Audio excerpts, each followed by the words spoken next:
जय हिंद। मैं भानु पांडे, आप देख रहे हैं पर्दाफाश न्यूज़। अभी हम बैठे हुए हैं यहाँ पे कुछ विद्यार्थी, और आपको कई बार हमने बताया है कि ये गंगटा क्षेत्र बहुत ही नक्सली प्रभावित क्षेत्र रहा है शुरू से। मुंगेर का सबसे ज़्यादा नक्सली प्रभावित क्षेत्र अगर कहें तो गंगटा रहा है।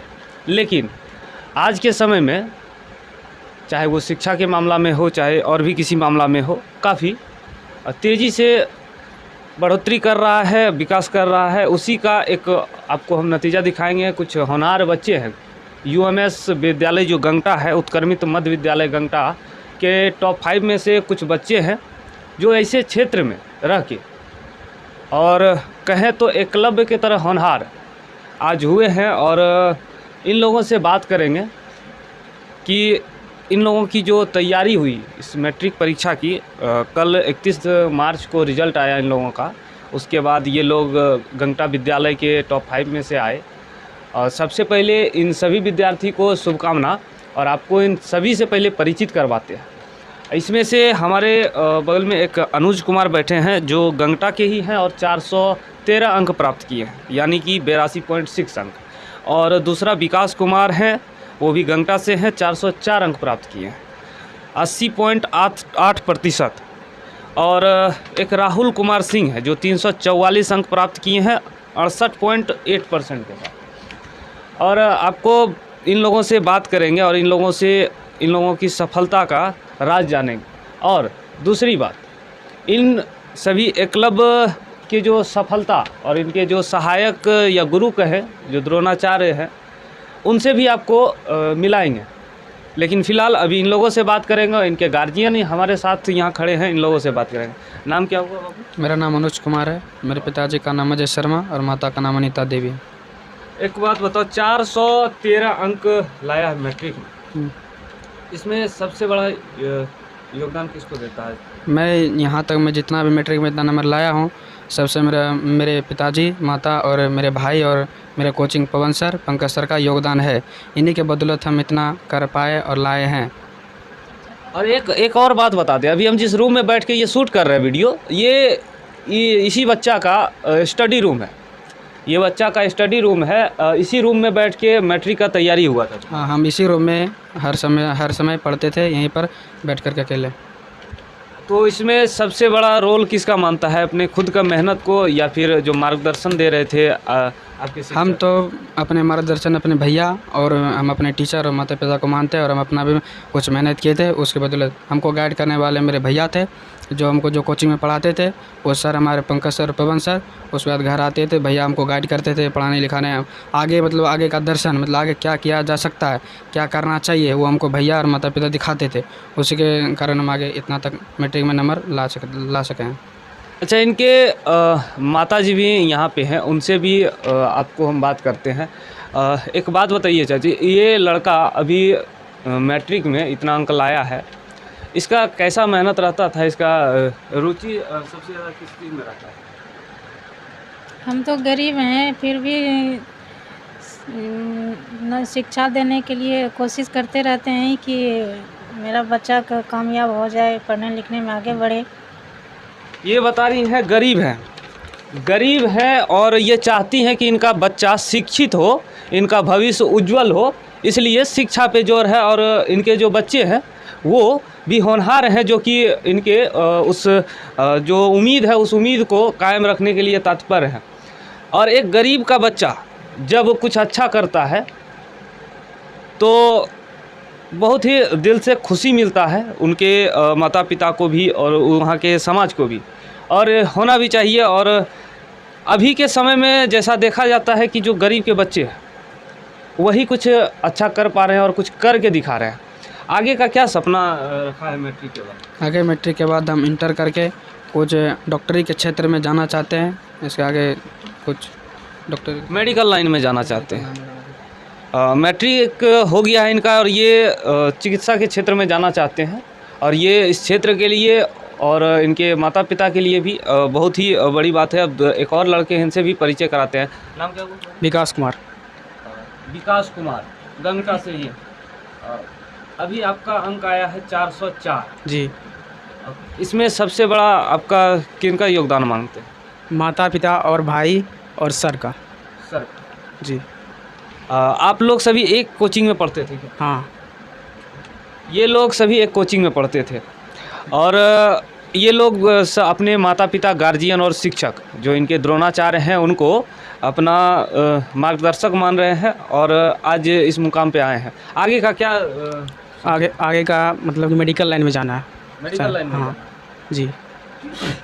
तो ये जो रिज़ल्ट इस बार आया है तुम लोग का, इतना इसमें कितना घंटा मेहनत करना पड़ रहा है?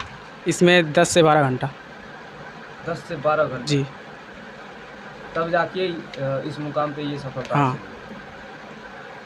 10 से 12 घंटा मतलब अभी के इस उम्र में मतलब एक मैट्रिक एक वाला विद्यार्थी अगर पढ़ता है तो ये काफ़ी कहें तो संघर्ष वाला बात है। जी। अभी हम जो गंगटा उत्क्रमित मध्य विद्यालय की जो एक बच्ची टॉप 5 में से टॉप 3 पे है उसके पास आए हैं उससे बात करने के लिए कि ये जो सफलता हासिल की है 378 अंकों के साथ। तो हम इनसे बात करेंगे। पहले इससे आपको परिचय करा दें, इस होनहार बच्ची से आपको परिचय कराते हैं। नाम क्या हुआ तुम्हारा? प्रियदर्शी भारती। कितना नंबर तुम इस बार उठाए हो? 378 नंबर। 378 नंबर। इसमें किसको अपना प्रेरणा मानते हो? अपने माता पिता और टीचर्स को। टीचर्स को, विद्यालय के टीचर्स को या जहाँ पे तुम कोचिंग संस्थान में जाती थी वहाँ के? विद्यालय के भी और कोचिंग सेंटर का भी, दोनों। ये जो 378 नंबर आपकी बच्ची लाई, आप इनके माता जी है ना? हाँ हाँ माता जी। तो आपको कैसा महसूस हो रहा है? आपके परिवार में एक बच्ची है जो कि गंगटा विद्यालय से टॉप 3 आई है, तीसरे नंबर पर। तो बढ़िया महसूस हो रहा है।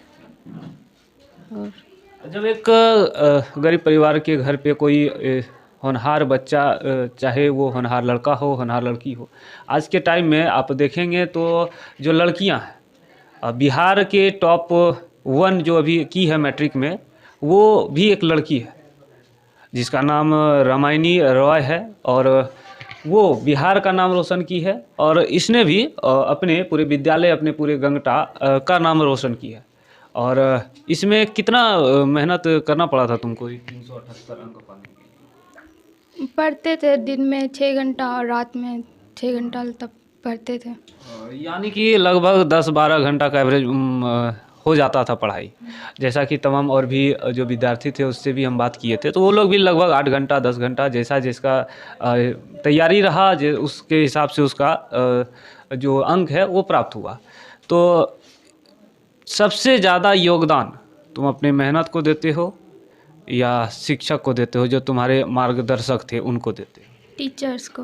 टीचर्स को और अपने पिताजी को। पिताजी को। पिताजी क्या करते हैं तुम? वो बाहर में ठेकेदारी करते हैं। ठेकेदारी करते हैं? किस प्रकार के ठेकेदारी? ठेकेदार अभी के टाइम में बहुत सारे ठेकेदार हैं, बड़े ठेकेदार भी हैं, छोटे ठेकेदार भी हैं। किस प्रकार के ठेकेदार हैं? कॉन्ट्रैक्टर है, छोटे उतना बड़े नहीं हैं। छोटे ठेकेदार हैं, यानी कि कोई बड़ा परिवार नहीं है, एक मीडियम क्लास ही कहा जाए। मिडिल क्लास फैमिली से ही बिलोंग करती है और एक मिडिल क्लास का परिवार की स्थिति क्या होती है वो स्थिति आपको पता है। और उस परिवार में अगर कोई इस प्रकार से उत्तीर्ण होता है और अपने घर परिवार और अपना खुद जब नाम रोशन करता है तो पूरा उस इलाका और उस विद्यालय के सभी शिक्षक गौरवान्वित महसूस करते हैं। तो हमने अभी इनसे बात किया और पीछे और भी जो लड़के हैं इन लोगों से हम अभी बात कर लेंगे, वो भी आपको हम एक और बालक है इससे पूछते हैं। नाम क्या हुआ? राहुल कुमार सिंह। राहुल कुमार सिंह। कितना अंक आया है आपको? 344। 344 जी। आप भी इन लोग के साथी हैं और साथ में क्लास करते हैं? जी जी साथ में। तो आपका मेहनत क्या इन लोगों से कुछ कम होता था? नहीं, मेहनत तो बराबर ही होता था। हम थोड़ा 7 से 8 घंटा पढ़ाई करते थे। इनके साथ ही ट्यूशन भी जाते थे, पहले साथ ही में पढ़े हैं, एक साथ ही रहते थे, एक ही ट्यूशन में, पंकज सर के पास, पवन सर के पास। तो जैसा जो लिखा है उसका हिसाब से सबका अंक आया है। जैसा जो मेहनत किया उसके हिसाब से, हम जितना मेहनत किया मेरा उस हिसाब से आया। ये लोग जैसे मेहनत किया उनका सबका अपना अपना हिसाब से अपने मेहनत के अकॉर्डिंग आया। मेहनत का ये फल है जी। जो जैसा मेहनत किया उसका फल उतना मीठा है। और यहाँ पे गार्जियन भी है उनसे भी बात करेंगे। आपका नाम क्या हुआ? ब्रजनंदन कुमार। ब्रजनंदन कुमार। हाँ, इन लोग आज आपके इस गांव में, इस विद्यालय गंगटा विद्यालय से, उत्क्रमित विद्यालय गंगटा से ये टॉप 5 बच्चे किए हैं, जिसमें से कि 3 बच्चे हमारे सामने यहाँ बैठे हुए जिनसे हम बात किए। तो गंगटा के लिए क्या मानते हैं इसको? मैं तो जब कल सुना इन लोगों का रिजल्ट तो मुझे तो बहुत हर्ष हुआ और मैं इन बच्चों को बधाई देना चाहता हूँ और इनके माता पिता प्लस टीचर को भी मैं बधाई देना चाहता हूँ कि आपने इस बच्चों को इस लायक बनाया। और आगे मैं इन बच्चों से गुजारिश करूँगा कि भाई ये लोग इसी तरह से मेहनत करते रहें ताकि हमारे समाज, गांव, घर, माता पिता का प्रतिष्ठा बढ़ता रहे, ताकि हमें भी इसके साथ साथ। इन बच्चों से एक और सवाल हम जानना चाहेंगे कि जो बच्चे गरीब हैं और भी जो गरीब बच्चे हैं, गरीब परिवार से हैं, वो अपना गरीबी को सामने रख कर मेहनत नहीं करते हैं या फिर आगे नहीं बढ़ पाते हैं, उनके लिए आप कुछ संदेश अपने तरफ से कुछ बोलना चाहेंगे? देखिए, मेहनत तो गरीबी रहे कुछ रहे, मेहनत तो करना होगा। आगे चलकर अगर अपने माता पिता का ध्यान रखना है या आगे चलकर खुशी से ज़िंदगी जीनी तो उसको पढ़ाई तो करना ही होगा। ऐसे नहीं, पढ़ाई तो आगे का लक्ष्य है ही। तो गरीब बच्चों से मैं यही कहना चाहूँगा कि पढ़ाई पर अपना ध्यान जरूर लगाएं। गरीब हो या कुछ भी हो, मेहनत करना पड़ेगा। अच्छा, एक और सवाल हमसे छूट रहा है। आपके उत्क्रमित मध्य विद्यालय गंगटा के जो शिक्षक हैं या फिर वहाँ की जो पढ़ाइयाँ हैं वो कितना बेहतरीन है? हमारे स्कूल तो जो कब से बंद थे, फिर स्कूल खुले तो हम लोग जाते थे, वहाँ भी बहुत बढ़िया पढ़ाई होता था। हमारे पंकज सर और स्कूल के और गौतम सर पढ़ाते थे हम लोग को, तो उनका भी कुछ योगदान है। पढ़ाते थे बहुत बढ़िया, मेहनत उन्होंने भी हम लोग पर किया था, मतलब आगे का लक्ष्य दिखाया। क्योंकि बिहार में कहा जाता है कि जो सरकारी स्कूल की स्थिति बदहाल वाला जो है उसको लेके लगातार सवाल उठते रहता है विद्यालय पे, कि विद्यालय में शिक्षक नहीं होते हैं, विद्यालय में पढ़ाइयाँ नहीं होती है, और जो प्राइवेट कोचिंग संस्थान है वही लोग के बदौलत आज विद्यार्थी कुछ कर पाता है। ये कितना सही है, कितना गलत है? वैसा होता है, लेकिन अगर बच्चा पढ़ना चाहे तो सर को भी, मतलब जैसे सर ऑफिस में बैठे हैं उनको बुला करके आप पढ़वा सकते हैं। उसको बोलिएगा तब ना, आप लोग जैसे स्कूल ना जाते हैं इसलिए सर नहीं आते हैं। ये जिज्ञासा होना चाहिए। इस बच्चे के कहने का तात्पर्य वही है कि बच्चे के अंदर जिज्ञासा होना चाहिए, ताकि अगर शिक्षक अगर ऑफिस में भी जाके बैठ गए हैं तो भी उस बच्चा के अंदर जब जिज्ञासा रहेगा तो जाके पूछेंगे, उससे उनसे सवाल करेंगे, जानने का प्रयास करेंगे, तो कोई ऐसे शिक्षक नहीं होंगे, कोई ऐसे गुरु नहीं होंगे कि वो नहीं बताएंगे। और ये बदहाली स्थिति पर जब हम सवाल किए तो इस स्थिति पे हम यहाँ इन लोगों के साथ जो गार्जियन बैठे हुए हैं उनसे भी सवाल यही रहेगा हमारा। ऐसे विद्यालय, गंगटा विद्यालय जो है वो तो फिर भी और विद्यालयों के से बेहतर ज़रूर हम मानते हैं। यहाँ की पढ़ाई, यहाँ के जो प्रधानाचार्य हैं उनका नेतृत्व वो तो अभी जो है देखने को अच्छा ही मिल रहा है। इसलिए कि अगर विद्यार्थी मेहनत करता है तो मेहनत ही रंग लाता है, चाहे वो प्राइवेट में पढ़े या सरकारी में पढ़े। ये है कि प्राइवेट में थोड़ा सा जो है वहाँ का टीचर जो होता है, सुपीरियर होता है, थोड़ा ज़्यादा ध्यान देता है क्योंकि वो पैसे लेता है। और सरकारी स्कूल में क्या है, पैसों का कोई लेन देन नहीं होता है, वो तो सरकार पेमेंट देती है, इसलिए कि थोड़ा सा जो है उस पर ध्यान कम देता है। लेकिन फिर भी मैं ज़रूर इतना कहना चाहूँगा कि यहाँ पे जो अगल बगल जितना, जैसे गंगटा मोड़ हुआ, आपका बनहारा हुआ, मिल्की हुआ, उससे मेरा स्कूल कम नहीं है। यहाँ का प्रधानाध्यापक जो हैं वो उनका बहुत बढ़िया नेतृत्व है, और पंकज सर और एक पवन सर हैं, गौतम सर हैं, इन लोग का भी मेहनत बहुत है, क्योंकि ये लोग बराबर गांव घर में भी जाके बच्चों के प्रति जो है जागरूक करता रहता है, बुलाता रहता है कि ताकि आके वो क्लास करें। लेकिन मैं एक बात ज़रूर कहना चाहूँगा गार्जियन से और बच्चों से भी कि गार्जियन बच्चों को ज़रूर स्कूल भेजें। जब तक वह स्कूल भेजेंगे नहीं तब तक बच्चे पढ़ेंगे कहाँ से? इसलिए कि शिक्षक तभी पढ़ाएगा जबकि वो बच्चा स्कूल जाएगा। जब स्कूल ही नहीं जाएगा तो बच्चे पढ़ेगा कहाँ से? तो ये कोई कहना गलत है कि भाई सिर्फ प्राइवेट स्कूल ही बढ़िया रिजल्ट दे सकता है, ऐसी कोई बात नहीं है। अगर लड़का लगनशील हो, पढ़ने में तेज़ तर्रार हो, ये गार्जियन जो है अगर मुस्तैद हों और वो बराबर नेतृत्व करें, बच्चों को बराबर स्कूल भेजें, तो ये ज़रूर मैं कहूँगा कि सरकारी और प्राइवेट स्कूल में कोई अंतर नहीं होगा।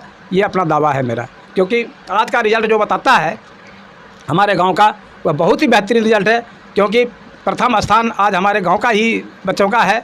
और इसमें माता पिता का तो योगदान है ही, शिक्षकों का योगदान है ही, इसके साथ साथ बच्चों का भी जो है बहुत बड़ा भूमिका है, क्योंकि बच्चे मेहनत तो बच्चा ही करता है, गार्जियन थोड़ी ना करता है। शिक्षक क्या करता है? शिक्षक पढ़ाता है, इसके बाद कौन करेगा? मेहनत तो बच्चा ही करता है। इसलिए मैं सारे बच्चों से यह कहना चाहूँगा कि वह जो है पढ़ाई लिखाई पे ज़रूर ध्यान दें, क्योंकि जब तक पढ़ोगे नहीं तब तक आगे का कोई विकास संभव नहीं है। ना तो तुम माता पिता के लिए कुछ कर सकोगे, ना अपने भविष्य के लिए कुछ कर सकोगे। इसलिए मैं आम बच्चों से यह भी कहना चाहता हूँ कि वो लोग ध्यानपूर्वक पढ़ें और इसी तरह माता पिता का गौरव बढ़ाते रहें, पर जिससे कि अपना समाज और गाँव ये सब जो है आगे की ओर प्रगतिशील हो। इन लोगों को, इन बच्चों को देकर ही तो पीछे वाला बच्चा पढ़ेगा ना। आगे का ही बच्चा नहीं पढ़ेगा तो पीछे का बच्चा क्या पढ़ेगा। इसलिए मैं इन बच्चों से बहुत खुश हूँ और मैं कहना चाहता हूँ कि इसी तरह तुम लोग तो पढ़ो ही, साथ साथ तुम्हारे नीचे जो बच्चा है उनका भी मार्गदर्शन करते रहो। उन्हें वो भी अगर कुछ पूछता है, कोई सवाल पूछता है और तुम जानते हो कि सवाल का हम जवाब दे सकते हैं, बता सकते हैं बेहतरीन से, तो ज़रूर बताने का प्रयास करो ताकि वो भी आगे चलकर कुछ कर सके। और जिस प्रकार से गंगटा विद्यालय प्रतिवर्ष कहें तो जो रिजल्ट की स्थिति है उसमें कहीं ना कहीं इंक्रीज ही करते जा रहा है और डिक्रीज का कोई चीज़ नहीं दिखा है अभी तक। जब से विद्यालय का स्थापना हुआ है, हाई स्कूल का, जब से वहाँ पे 10th का रजिस्ट्रेशन चालू हुआ है, तब से जो भी विद्यार्थी उत्तीर्ण हो रहे हैं दिन प्रतिदिन अधिक अंकों के साथ और बहुत ही बेहतरीन प्रदर्शन करते जा रहे हैं। इस पर क्या कहना? हाँ, नहीं, ये तो अच्छी बात है, क्योंकि इसके पहले जो रिजल्ट हुआ था उसमें भी मेरा गंगटा विद्यालय जो है सबसे अव्वल में था, 1 नंबर में था। तो उसी के देख रेख में तो इस बार भी अव्वल हुआ ना। तो जब तक आगे का जनरेशन बढ़िया नहीं करेगा, अच्छा नहीं करेगा, तब तक पीछे का जनरेशन कैसे अच्छा करेगा। और उससे क्या होता है, अगर अच्छा करता है विद्यार्थी तो शिक्षक एवं प्रधानाचार्य जो वहाँ के होते हैं उनको भी थोड़ा सा उत्सुकता होता है कि हमारे स्कूल के बच्चे अच्छा कर रहा है, इसलिए हम थोड़ा अच्छी ढंग से पढ़ाएं उनको, उन पर ज़्यादा ध्यान दें। यहाँ पे इनकी माँ है, इनसे एक और सवाल हम पूछ लेंगे। अच्छा, एक बात बताइए, आप बता रहे थे कि आप गरीब हैं और आप चाहते हैं कि शिक्षा में प्रगति करे आपका बच्चा, तो आप लोग बहुत सारे गरीब आज भी बिहार में हैं जो कि शिक्षा को नहीं देखना चाहते हैं, शिक्षा से दूर भागते हैं। तो आप लोग शिक्षा में जो बच्चा को प्रगति करवाना चाह रहे हैं, तो इसमें कितना कष्ट आप लोग को होता है? इसमें रोजी रोजगार करके सिलाई उलाई यही सब मेहनत करके बच्चे को आगे बढ़ाना चाहते हैं। आज जब आपका बच्चा इतने अच्छे अंक के साथ आपके उस उम्मीद को बरकरार रखा, और तो आज आप कैसा महसूस कर रहे हैं? बहुत अच्छा महसूस कर रहे हैं, खुशी आ रहा है कि मेरे बच्चे लोग नाम कमा लिया, अच्छा से ढंग से पढ़ाई लिखाई किया। और एक उम्मीद भी जगा होगा इनके मन में कि आने वाले समय में यही बच्चा कुछ और तस्वीर बदलेगा। जिस गरीबी का ये बात कर रहे थे, उस गरीबी का एक ऐसा तस्वीर बदलने वाले ये सभी बच्चे हैं जो कि आने वाले समय में दिखेगा।